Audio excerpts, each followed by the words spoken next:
এই মুহূৰ্তত জনাইছোঁ আজিৰ প্ৰথমটো খবৰ। আপুনি চৰকাৰী ঘৰৰ বাবে আবেদন কৰিছিল নেকি? যদিহে আপুনি আবেদন কৰিছিল তেন্তে তালিকাত চাওক আপোনাৰ নাম। প্ৰধানমন্ত্ৰী আৱাস যোজনাৰ ঘৰৰ আবেদন হিতাধিকাৰীৰ তালিকা প্ৰকাশ পাইছে। ঘৰ লাভ কৰা তালিকা প্ৰকাশ কৰিলে কেন্দ্ৰীয় চৰকাৰে। তালিকাত নাম চাবলৈ কি কৰিব লাগিব আমি সবিশেষ জনাই যাম এইখন ভিডিঅ'ৰ যোগেদি। আপোনাৰ হাতত থকা মোবাইল ফোনটোতে নাম চাব পাৰিব আপুনি, কিন্তু কেনেকৈ চাব আমি সবিশেষ জনাই গৈছোঁ। আপুনি স্ক্ৰীনত চোৱা এই লিংকটোত অৰ্থাৎ ৱেবছাইটটো প্ৰথমে খুলি লওক আপোনাৰ ক্ৰম ব্ৰাউজাৰত, আৰু ৱেবছাইটটো খোল খোৱাৰ পিছত ষ্টেক হোল্ডাৰ্ছ অপশ্যনটোত ক্লিক কৰক, আৰু তাৰপিছত IAY অথবা PMAYG বেনিফিচিয়াৰী অপশ্যনত প্ৰথমে ক্লিক কৰক, আৰু ইয়াৰ পিছত আপোনাৰ ৰেজিষ্ট্ৰেশ্যন নম্বৰটো ছাবমিট কৰিব লাগিব। ৰেজিষ্ট্ৰেশ্যন নম্বৰ নাথাকিলে নতুনকৈ ৰেজিষ্ট্ৰেশ্যন কৰিব লাগিব, আৰু একেবাৰে শেষত আপোনাৰ ৰাজ্য, জিলা, ব্লক আৰু পঞ্চায়ত আপুনি ক্লিক কৰিব লাগিব, আৰু BPL নম্বৰ সন্নিৱিষ্ট কৰাৰ পিছতে আপুনি চাব পাৰিব তালিকাত আপোনাৰ নাম। আৰু তালিকাত নাম নোহোৱাসকলে শীঘ্ৰে কৰক আবেদন। 10খন নথিৰ জৰিয়তে কৰিব পাৰিব আপুনি আবেদন। পান কাৰ্ড, আয়ৰ প্ৰমাণপত্ৰ, ঠিকনা, ration card, Aadhaar card, bank account, mobile number, লগতে ভোটাৰ ID আৰু পাছপৰ্ট চাইজ ফটো আপোনাৰ প্ৰয়োজন হ'ব ঘৰৰ বাবে আবেদন কৰিবলৈ। আৰু এইসমূহ নথিৰে চৰকাৰী ঘৰৰ বাবে আপুনি কৰিব পাৰিব আবেদন। আৰু চৰকাৰী ঘৰৰ বাবে যদিহে আপুনি আবেদন কৰিছিল তেন্তে শীঘ্ৰে আপুনি চাব পাৰিব তালিকাত নাম। যদিহে আপুনি আবেদন কৰিছিল তেন্তে তালিকাত চাব পাৰিব আপোনাৰ নাম। প্ৰধানমন্ত্ৰী আৱাস যোজনাৰ ঘৰৰ বাবে ঘৰৰ আবেদন হিতাধিকাৰীৰ তালিকা প্ৰকাশ কৰিছে কেন্দ্ৰীয় চৰকাৰে। এই মুহূৰ্তত জনাইছোঁ আজিৰ দ্বিতীয় নম্বৰ খবৰটো।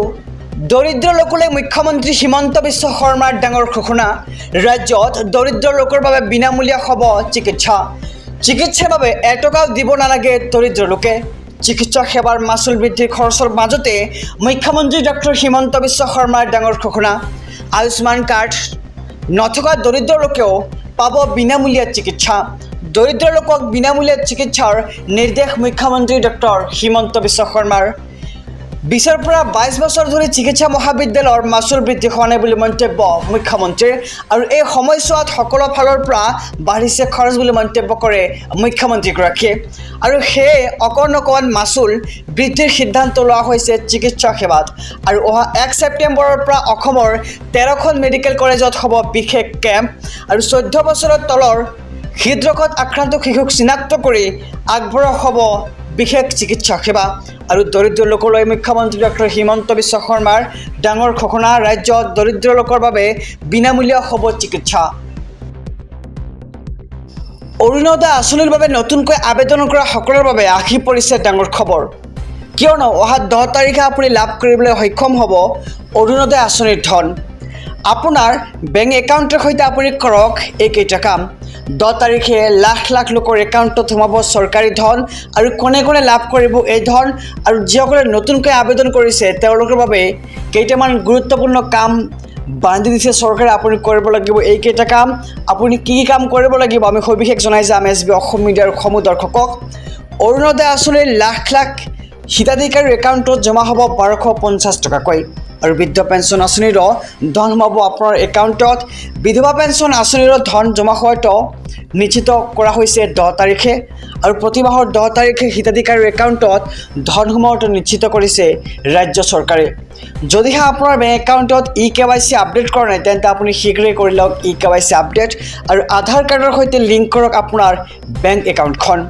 পান, আধাৰ দুটা নম্বৰৰ সৈতে লিংক কৰিব লাগিব আপোনাৰ বেংক একাউণ্ট। আৰু বেংক একাউণ্ট, পান, আধাৰ লিংক হোৱাৰ পিছত আপোনাৰ আহিব এটা বিশেষ OTP, আৰু আপুনি OTP দি ছাবমিট কৰাৰ পিছত আপোনাৰ বেংক একাউণ্টৰ সৈতে আধাৰ কাৰ্ডৰ লিংক হৈ যাব, অৰ্থাৎ EKYC সম্পূৰ্ণ হৈ যাব। আৰু ইয়াৰ পিছতে আপুনি নিশ্চিত হ'ব বেংক একাউণ্টত ধন জমা হোৱাটো। এই মুহূৰ্তত জনাইছোঁ আজিৰ 4ৰ্থ নম্বৰ খবৰটো। মুখ্যমন্ত্ৰীৰ আত্মনিৰ্ভৰশীল অসম অভিযানক লৈ ডাঙৰ সিদ্ধান্ত। 2 লাখ টকা আঁচনিক লৈ ডাঙৰ সিদ্ধান্ত এতিয়া কেবিনেটৰ। অহা 30 ছেপ্টেম্বৰত 30,000 যুৱক যুৱতীয়ে লাভ কৰিব প্ৰথম কিস্তিৰ ধন। প্ৰথম পৰ্যায়ৰ ইণ্টাৰভিউ ইতিমধ্যে সমাপ্ত হৈছে। প্ৰথম বছৰত 30,000 যুৱক যুৱতীক দিয়া হ'ব এই ধনৰাশি, আৰু তেওঁলোকৰ জিলা পৰ্যায়ৰ ইণ্টাৰভিউ 16 আগষ্টত লোৱা হ'ব। আৰু 5 ছেপ্টেম্বৰত সমাপ্ত হ'ব ইণ্টাৰভিউ। 30 ছেপ্টেম্বৰত 30,000 যুৱকক 2 লাখ টকাৰ অংশসমূহ দিয়া হ'ব।